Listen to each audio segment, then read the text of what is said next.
美乌达成重要协议，利用矿产换军援。乌克兰千磅炸弹亮相，俄最大天然气厂遇袭紧急关闭。俄军开发 7.62 毫米反无人机弹药。美国最强侦察机抵达美墨边境。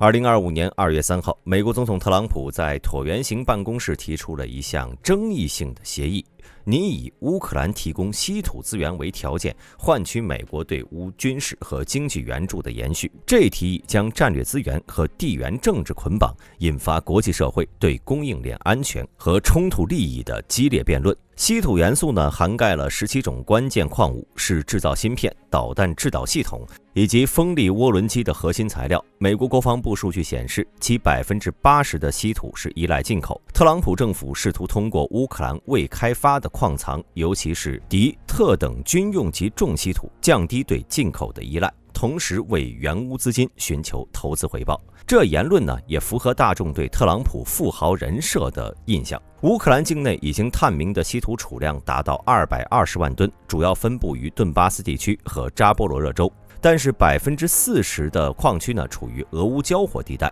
美国地质调查局报告指出，乌境内的市矿品位达 6.8%， 远超全球平均 3.2%， 但开采需要投入至少50亿美元重建电力和运输网络。乌总统泽连斯基表态称，愿意以战略资源深化美乌同盟，但其团队内部存在分歧。总统办公室消息人士透露，乌方要求美方承诺10年期 F-16战机供应，以及黑海粮食走廊军事护航作为附加条件。而美国众议院外交事务委员会主席麦考尔质疑该协议的合法性，称用纳税人的钱换取企业矿产合同，可能违反了对外援助法第620条款。尽管乌克兰稀土潜力巨大，但现实挑战严峻。伦敦金属交易所分析显示，乌现有的矿场因战损设备老化，开工率不足 35%。五角大楼一份机密的评估认为，即便每起入驻，至少需要3年才能实现商业化量产。更敏感的是，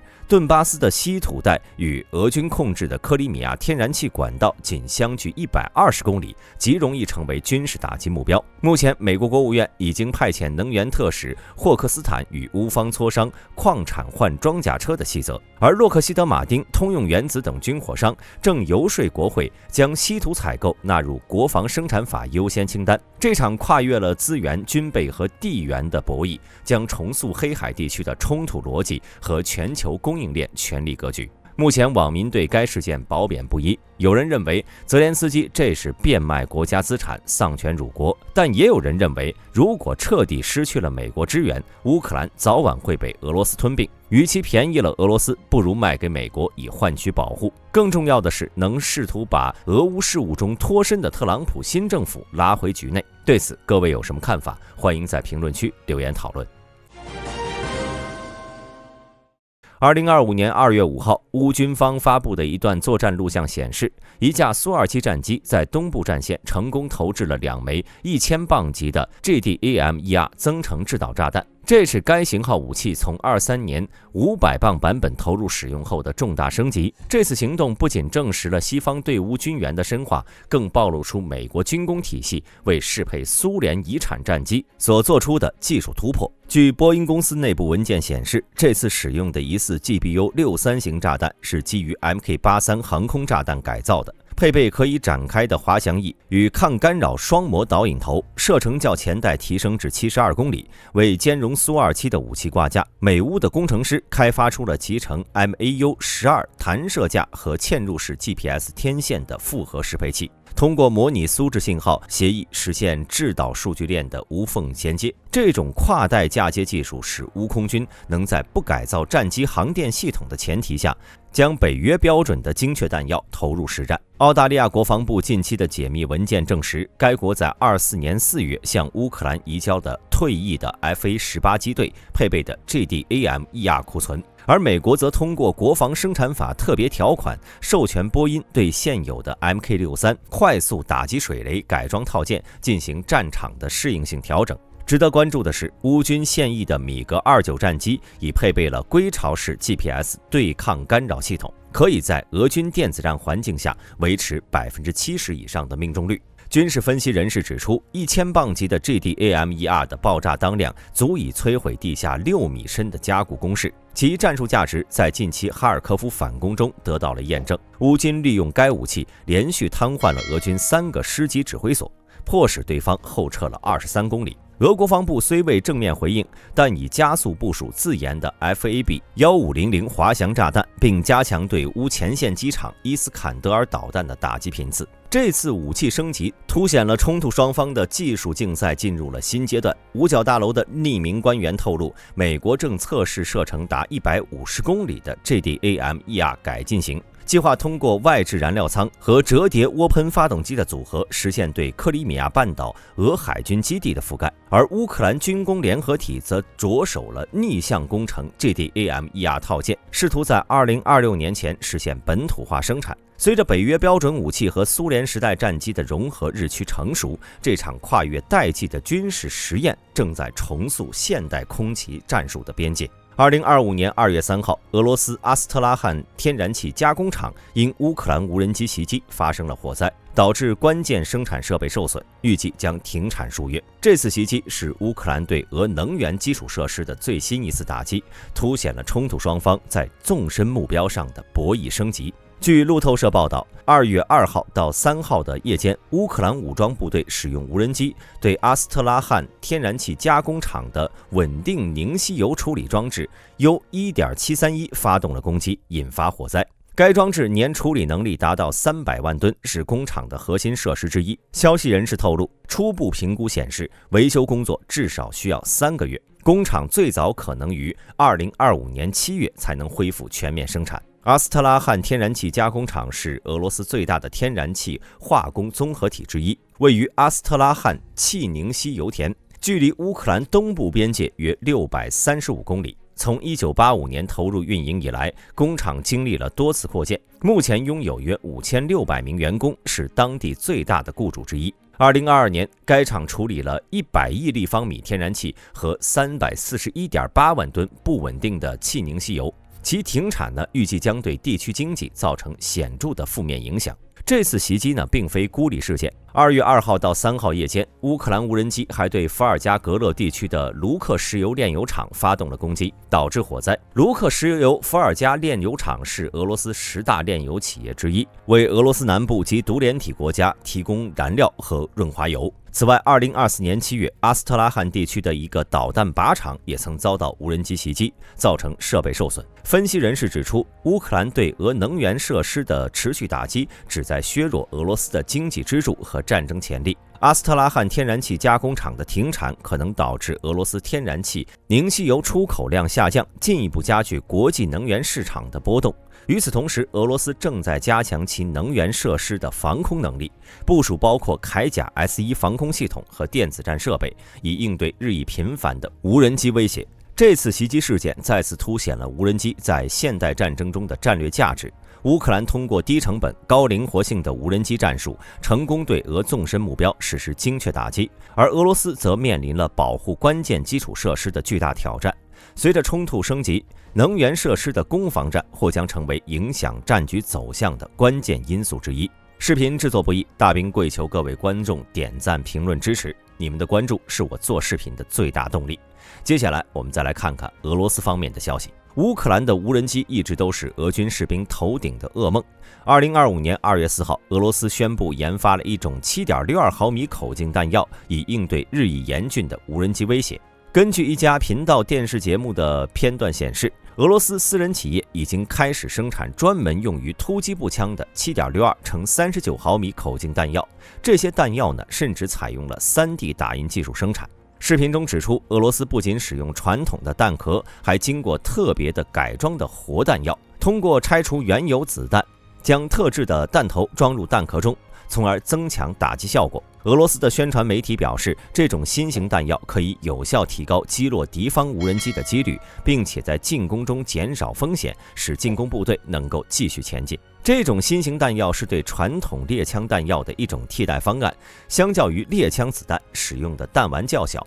且有效伤害范围也有所缩小。此前，俄罗斯媒体还报道称，俄罗斯军方已为 AK 步枪制作了自制的猎枪弹壳，以应对无人机威胁。这些自制弹药的制造过程中，俄罗斯士兵采用了 5.45 乘39毫米的夜光弹，将其中的弹头取出，并通过4毫米直径的铅弹填充一个收缩管，再通过吹风机加热固定。接着将这个小号收缩管放入一个大号收缩管中，再次固定。最终，这些经过改造的弹药被装入弹壳，并用钳子进行封闭。需要注意的是，在使用这些改装弹药时，必须去掉步枪上的致退器。除了这些自制弹药外，俄罗斯军方还使用了来自本国制造商的特殊弹药。这种弹药采用了加重网状弹头，射出后会展开，旨在摧毁无人机的螺旋桨和转子。然而，测试结果显示，这种弹药的有效射程甚至比传统的猎枪弹还要短。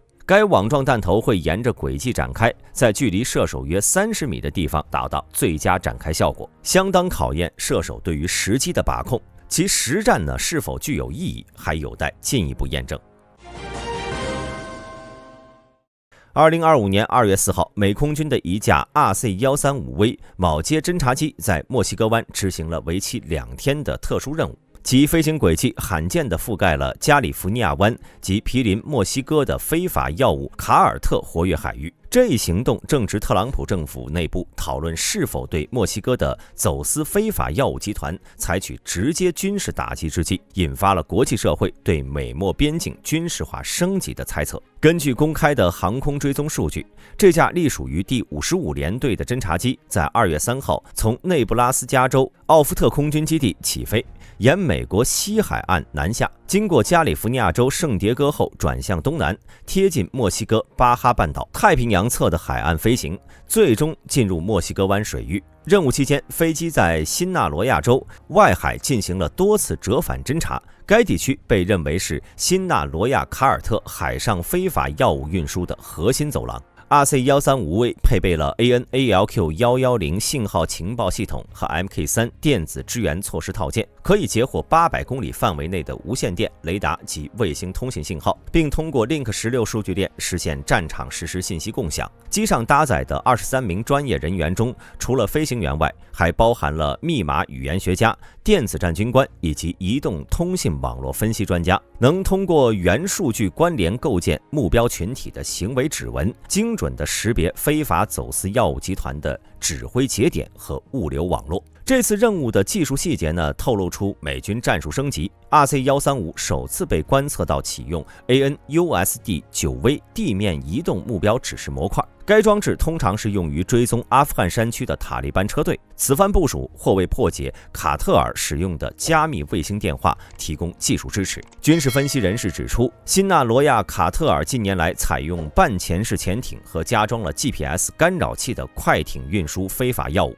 传统的侦察手段是难以应对，而 RC-135V 的宽频段信号解析能力可以穿透商用级加密、定位隐藏的通信中继站。值得关注的是，任务同期呢，美军在德克萨斯州德尔里奥部署了 MQ-9死神无人机中队，两者形成了侦察打击的闭环。2024年12月，美陆军第160特种作战航空团曾在该区域演练快速渗透战术，暗示未来可能要实施针对卡尔特高层的定点清除。尽管五角大楼声称这次飞行符合国际法，并且未入侵墨西哥领空，但航线最近点呢，距离墨西哥海岸仅 19.3 海里，逼近12海里的领海边界。墨西哥外交部尚未公开回应，但内部文件显示，洛佩斯总统已要求军方加强了西马德雷山脉的防空雷达布防，防范潜在的越境行动。特朗普政府近期的政策动向加剧了紧张态势。1月15号，白宫国家安全委员会提议将墨西哥9大走私非法药物集团列为跨国极端组织，为跨境军事行动提供法律依据。2月1号，国会批准了向边境增派3000名国民警卫队，